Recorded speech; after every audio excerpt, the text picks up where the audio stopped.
shit hot. Oh, I'ma light my shit up. Yeah, I'ma make this shit hot.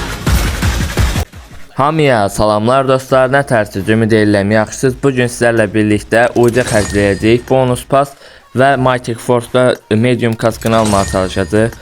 Videoya keçmədən öncə bəyəni atıb kanalımıza abunə olmağı unutmayın.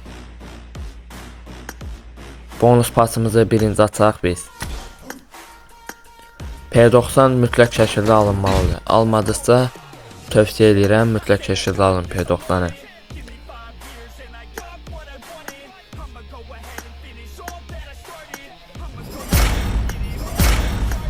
O maşallah, gəlsin ey gəlsin, hər şey gəldi. Hər şey.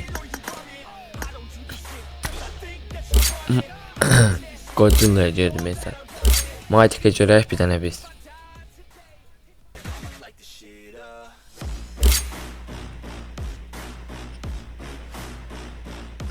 Buradan kupon alabilirim mi? Hə, alabilirim. Buradan da kuponumuzu aldıq.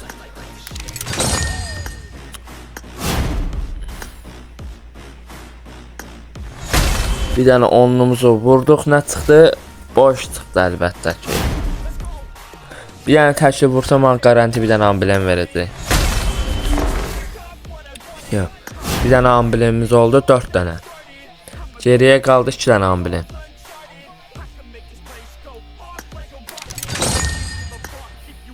Burada iadələri götürək biz.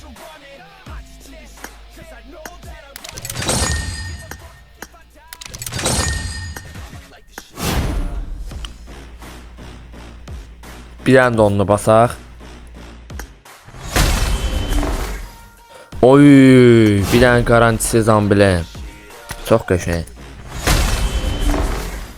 Təklərlə də garanti amblemi alaq biz bir dənə.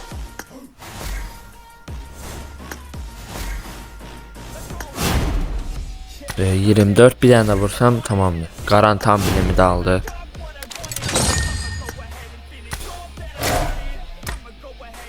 Süper, 6 tane amblemimiz oldu. Medium kaskını çəkək, hazır indirim varkən. Bu kadar asan.